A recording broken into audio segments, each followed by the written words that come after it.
Well, folks, it's been fun over the 16 years I've been on this site and the 13 years I'm uploading content to it, but now I was going to seek my fortune, join the 501st Legion, and to protect the galaxy, and after that I'll earn my cape and defend democracy across the stars. So, toodles. April Fools! And to be fair, I wasn't sure what, if any, video I was going to be making today. Hey, but given how some of my favorite jokes tend to involve video games, I thought I would talk about a mechanic that has often rustled a few jimmies is in this fandom, and even one I wasn't entirely certain about. I mean, though it has existed in some capacity since the beginning of the franchise, it only really became truly baked into the mechanical cake of the series in Generation 8, which is one of the many things I was not about. Believe me, there'll be another time to address others, but when I actually got my hands on it, it's actually hard to imagine without it. So, with that out of the way, and the thumbnail of the research fellows, one of whom is now champion, and looks very juiced alongside that Magikarp. I'll definitely be talking about that again in the near future. So here is a little bit how I learned to stop worrying and love Pokemon EXP share integration. Let's get to it.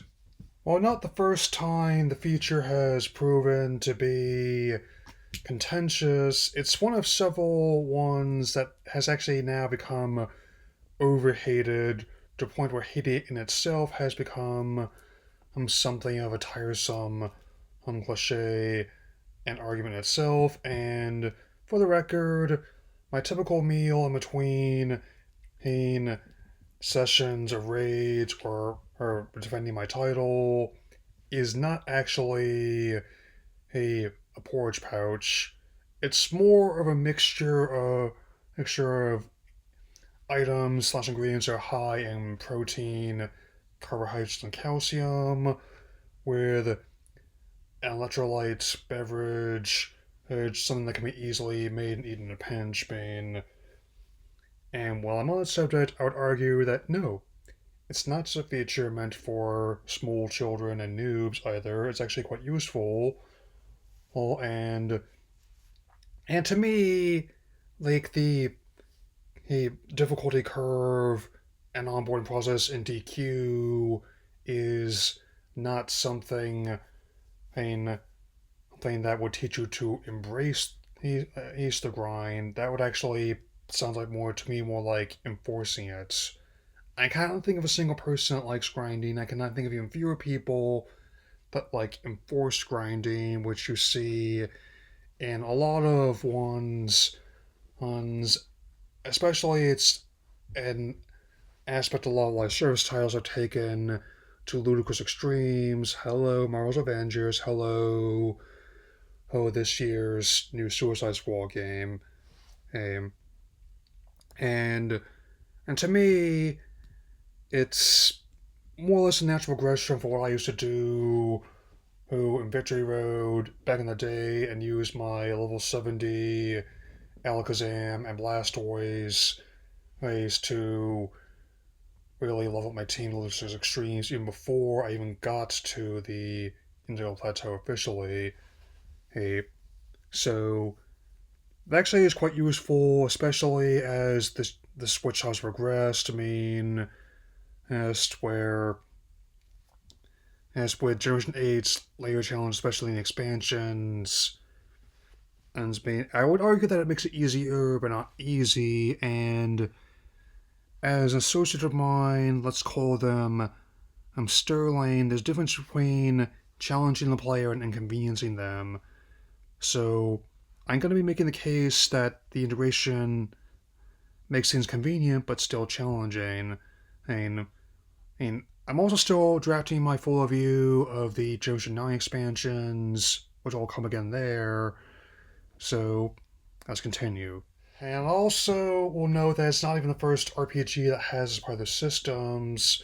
Both the original and the remake of Super Mario RPG have a similar system where everyone, regardless of how active their role in combat was, gets that's a cut of the experience. I've seen Western RPGs do it as well, including, even though I have not played a tabletop version D&D, I have been very adamant amongst many people about my love for Baldur's Gate 3 and Larian Studios, highly acclaimed, best-selling online game, and I like how everyone will get a cut of experience trying to fend off the plague, and whether or not you're how you start your build. Hold me, that is definitely a sign of good design, not designing a slope that gets higher to start out with and then gets lower as you go, which to me is a completely backwards way of doing things. I mean, is where and with this in mind, singling out how this franchise in particular, to me at least, makes no sense when in other franchises and role playing games people do it for years without much trouble. Well, I also would like to point out that as I will continue to do so as it gets close to Legend ZA coming out, that active combat is not your enemy. Hey, in fact, that's I would actually like not mind it being more focused because it reminded me of how it works sometimes in stuff like Mana or the Tales series. We've been playing those, and I often have to push back about any comparison to Xenoblade either because of the simple belief that I just do not care about Xenoblade no matter who tries to tell me about it at all. Sometimes indifference can be just as notable as dislike, but that's not a place to get into that. And and with each progressive game that made a part of the experience, it actually made it more and more clear how the new ethos of design they have makes it not only not anything to worry about, but also a key part of the experience that's it's actually hard to imagine without. I mean, so whatever they revisit it's Unova or Johto, which I don't see happening until after Legend CA, if I'm being completely honest. I just actually wouldn't mind at all. And another point I would like to make how this isn't just common in other role playing games, but also other or recent video games and even past ones that integrate RPG mechanics as well. Oh, it's not really a big deal to me. Like, even if I'm only late to show up in a match sometimes, times when filling up the queue, just dropping into a game of Overwatch Destiny 2 means even I will get a cut of the XP, which would actually be quite useful for unlocking in not just certain gear items or cosmetic items, but also just getting better with certain characters or unlocking them. So this make the more and more games that use certain mechanic, the less and hence it makes to who clown on it, and also why I don't think aping the laborious methods of Monster Hunter is a way to go. And again, like who's Monster Hunter fan, and the only titles I really played and enjoyed actively he were World and Rise. I also met the upcoming Wilds as potential, but apart from that I understand the appeal, not a whole lot else. But that's not really important right now.